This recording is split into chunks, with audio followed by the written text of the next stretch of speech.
सुभाष ने जैसे ही चाय का कप टेबल पर रखा, सामने से सुरभि ने गुनगुनाते हुए घर में प्रवेश किया। आओ बेटा, चाय पी लो। सुरभि की मां रंजना ने उसे आवाज दी। नहीं मां, मैं अपनी सहेली पारुल के साथ चाय पीकर आई हूँ, सुरभि ने कहा और सीधे अपने कमरे में चली गई। तुम्हें इसका व्यवहार कुछ अलग सा नहीं लग रहा? सुभाष ने रंजना से पूछा। हाँ, जब से ससुराल से आई है तब से कुछ बदली बदली सी तो है, कुछ लापरवाह और मनमाना सा व्यवहार कर रही है, रंजना ने जवाब दिया। हाँ, मैं भी देख रहा हूँ सुरभि में आए इस बदलाव को। सबका ध्यान रखने वाली और कायदे से काम करने वाली हमारी बिटिया अचानक स्वच्छंद सी हो गई है, जैसे अपने अलावा किसी दूसरे से कोई मतलब ही नहीं है उसे। 4-5 दिनों से देख रहा हूँ, सौरभ से भी बात करते हुए नहीं देखती, वरना पहले जब भी आती थी तो दिन भर में सौरभ के 4-5 फोन आ जाते थे। आजकल में थोड़ा इसके मन की टोह लेनी पड़ेगी, सुभाष चिंतित स्वर में बोले। सुरभि सुभाष और रंजना की इकलौती बेटी थी। शहर में ही उसका ब्याह हुआ था। पति सौरभ के अलावा घर में सास भी थी। 1.5 बरस हो गया उसके ब्याह को। सुरभि सबका मन रखकर चलने वाली थी, सबका ध्यान रखती। साल 6 महीने सब ठीक रहा। पिछले कुछ महीनों से सुरभि उखड़ी हुई सी लगती, पर जीवन में उतार चढ़ाव आते ही रहते हैं, यही सोचकर सुभाष और रंजना ने कभी व्यर्थ में उसे कुरेदना ठीक नहीं समझा। गृहस्थ जीवन में थोड़ी बहुत खटपट तो चलती रहती है, लेकिन इस बार सुरभि का व्यवहार देखकर दोनों चिंतित हो गए। सुरभि पूरी तरह बदल गई, न किसी काम को हाथ लगाती, न किसी की खोज खबर लेती, बस मनमौजी की तरह घूमती रहती। उसका कमरा भी अस्त व्यस्त पड़ा रहता है। पहले तो उसका कमरा एकदम साफ सुथरा और करीने से था। मजाल है कि एक तिनका भी यहाँ से वहाँ हो जाए। कपड़े, किताबें, बिस्तर सब तरतीब से सजा रहता, और अब गीला तौलिया पलंग पर पड़ा रहता है। किताबें, कपड़े सब बिखरे हुए हैं, चादर तक तह करके नहीं रखती। यह सब उसके मन की किसी अव्यक्त परेशानी को व्यक्त कर रहा था। कुछ तो ऐसा हो रहा था जो उसके मन के विरुद्ध था, और वही उसके उल्टे व्यवहार द्वारा बाहर आ रहा था। सुभाष देर तक सोच में डूबे सुरभि के व्यवहार का अवलोकन करते रहे। सबका ध्यान रखने वाली, करीने से काम करने वाली, सफाई पसंद उनकी बिटिया।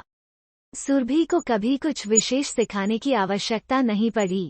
हर काम को करीने से करने का उसमें ईश्वर प्रदत्त गुण था।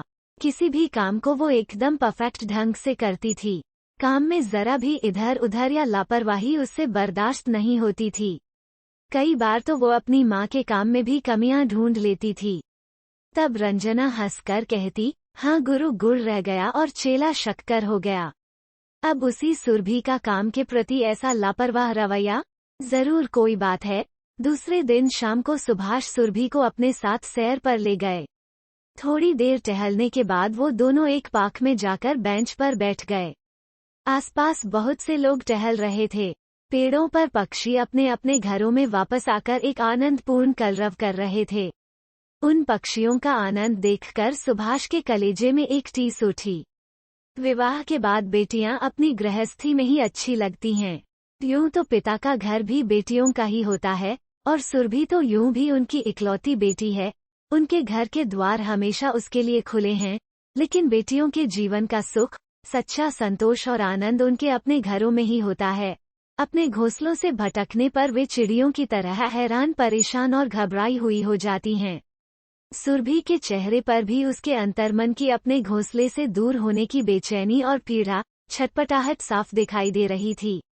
चाहे वो कितना भी लापरवाही और बेपरवाही दिखाने की चेष्टा करे, पर सुभाष की रखी नजरों ने भांप ही लिया।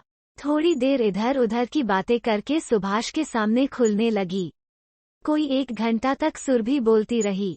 शाम का धुंधलका अब गहराने लगा था। बात खत्म करके सुरभि चुप हुई तो वे दोनों घर लौट आए। रात को खाना खाने के बाद सुभाष और रंजना छत पर जाकर टहलने लगे। दोनों के बीच सुरभि को लेकर बात होने लगी। रंजना ने बताया कि जब सुभाष और सुरभि घूमने गए थे तब सौरभ का फोन आया था। विनती कर रहा था कि हम सुरभि को समझाएं, घर की छोटी छोटी बातों को तूल देकर अपने जीवन में व्यर्थ तनाव न भरने दें। तब सुभाष ने बताया कि सुरभि किस बात से परेशान है।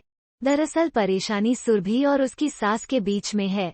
सुरभि को अपने आप पर बहुत ज्यादा भरोसा है कि वो हर काम को बहुत ज्यादा अच्छे ढंग से करती है और हर काम में परफेक्ट है। सुरभि का अपने आप पर यह भरोसा गलत भी नहीं है, पर उसके काम के तरीके में हस्तक्षेप करके उसकी सास ने सुरभि के मन में लगातार खींच पैदा करके अब उसके भरोसे को अहंकार में बदल दिया है। उसकी सास अब तक हर काम अपने तरीके से करती आई थी। वो चाहती हैं कि सुरभि घर गृहस्थी का काम उनके तरीके से करें। घर में सब उसी ढंग से चलता रहे जैसा अब तक चलता आया है, लेकिन सुरभि अपनी गृहस्थी अपने तरीके से चलाना चाहती है। गलती किसी की भी नहीं है, पर फिर भी आपसी सामंजस्य और धैर्य की कमी रिश्तों में खिंचाव पैदा करती जा रही है। मामूली सी बात पर अपने अहम के कारण दोनों अपने घर और रिश्तों के बीच खुद ही दरार उत्पन्न कर रहे हैं। ये दरार अगर बहुत ज्यादा बढ़ गई तो इसे भरना मुश्किल हो जाएगा। इसके पहले कुछ तो उपाय करना होगा। दूसरे दिन नाश्ता करने के बाद सुभाष कुछ बात करने के इरादे से सुरभि के कमरे में गए तो देखा सुरभि अपने लंबे घने बालों को सुलझाते हुए बुरी तरह झल्ला रही है। क्या हुआ बेटा, क्यों इतना चिड़चिड़ा रही हो? सुभाष ने प्यार से पूछा। उसके लंबे बालों में जगह जगह गांठें पड़ी हुई थीं। बाल बुरी तरह उलझ गए थे। ऐसा लग रहा था उसने बहुत दिनों से बालों की ठीक तरह से देखभाल नहीं की है। देखिए न पापा, बाल इतने उलझ गए हैं कि सुलझ ही नहीं रहे। अब ये गांठें काटनी ही पड़ेंगी और कोई चारा नहीं है। सुरभि उठी और दराज से कैंची निकालकर बालों की गांठें काटने लगी। सुभाष समझ रहे थे कि वो अपनी अंतर व बेचैनी की भड़ास अपने बालों पर निकाल रही है। कोई भी उलझन ऐसी नहीं होती बेटा कि उसे सुलझाया न जा सके। हर समस्या का समाधान होता है। अगर समय रहते ही उलझन को सुलझा लिया जाए तो गांठें बनने ही नहीं पाती। अगर ऐसे ही गांठें काटती रही तो एक दिन बाल ही नहीं बचेंगे। धैर्य से हर गांठ सुलझ जाती है। सुभाष ने कंघा हाथ में लिया और धीरे धीरे सुरभि के बाल सुझाने लगे। बेटा, उलझन चाहे रिश्तों में हो या बालों में, उन्हें समय से और धैर्य से सुलझाना चाहिए, नहीं तो गांठें बन जाती हैं। यदि सुझाने की बजाय बाल काटने की प्रवृत्ति रखी तो बालों की तरह ही रिश्ते भी एक दिन खत्म हो जाएंगे। काटना किसी गांठ से छुटकारा पाने का तरीका नहीं है, नुकसान अपना ही होता है। सुभाष ने कहा तो सुरभि चौंक गई। मैं जानता हूँ मेरी बेटी हर क्षेत्र में हर काम में परफेक्शनिस्ट है, लेकिन एक बार सौरभ की माँ के बारे में भी तो सोचो। वो 30 सालों से अपने घर को अपने तरीके से चलाती आ रही हैं। अब एकदम से तुम उनके सारे तरीकों को नकार कर हर काम अपने तरीके से करना चाहोगी तो उन्हें कैसा लगेगा? रिश्ते आपसी सामंजस्य और सम्मान से मजबूत होते हैं और जिंदगी भर खुशहाल रहते हैं। सुभाष ने समझाया। लेकिन पापा, उन्हें भी तो मेरी भावनाओं का सम्मान करना चाहिए ना। सुरभि बोली। अगर सम्मान पाना है तो पहले सम्मान देना सीखो। माना तुम्हें लगता है कि तुम्हारे काम का तरीका ज्यादा सही है, लेकिन एक बार अगर उनका मन रखने के लिए उनके बताए अनुसार काम कर लोगी तो छोटी नहीं हो जाओगी। हो सकता है तुम्हें लगे कि सचमुच उनका तरीका ज्यादा अच्छा है, और अगर सच में तुम ज्यादा अच्छा काम करती हो तब भी इस बात का एहसास उन्हें उनकी भावनाओं को ठेस न लगे, इस बात का ध्यान रखते हुए धैर्य से करवाओ। एक दिन तो उन्हें समझ आ ही जाएगा। लेकिन इस तरह यदि जल्दबाजी में अपने अहम को सर्वोपरि रखकर धीरज खोती रहोगी तो जीवन में सब कुछ खो जाएगा। सुभाष ने सुरभि के सारे बाल सुलझा लिए थे और उसे पता भी नहीं चला। यह देखो बेटा, धैर्य से सुझाने पर सारी गांठ भी सुलझ गई और दर्द भी नहीं हुआ। कहते हुए सुभाष ने सुरभि के बाल गूंथ कर चोटी बना दी और अपने कमरे में चले गए। शाम को सौरभ और उसकी माँ सुभाष और रंजना के घर आए। सुभाष थोड़ा शंकित हो गए। तभी सुरभि ड्राइंग रूम में आई। उसने आते ही अपनी सास के पैर छुए तो उन्होंने उसका माथा चूमकर उसे गले से लगा लिया। सौरभ भी खुश दिखाई दे रहा था। सुभाष थोड़ा निश्चिंत हुए। तब बातों ही बातों में पता चला कि सुरभि ने ही दोपहर को फोन करके उन्हें खाना खाने बुलाया था। खाना खाने के बाद सुरभि उन लोगों के साथ घर वापस जा रही थी। माँ, मैं पापा को अपने हाथ से बेसन गट्टे की सब्जी बनाकर खिलाना चाहती हूँ, लेकिन मुझसे आपके हाथों जैसा स्वाद नहीं आता, चलिए न मुझे बता दीजिए कैसे बनाऊं। सुरभि अपनी सास से बोली, अरे बेटा तुम भी अच्छी ही बनाती हो, चलो दोनों मिलकर बनाते हैं।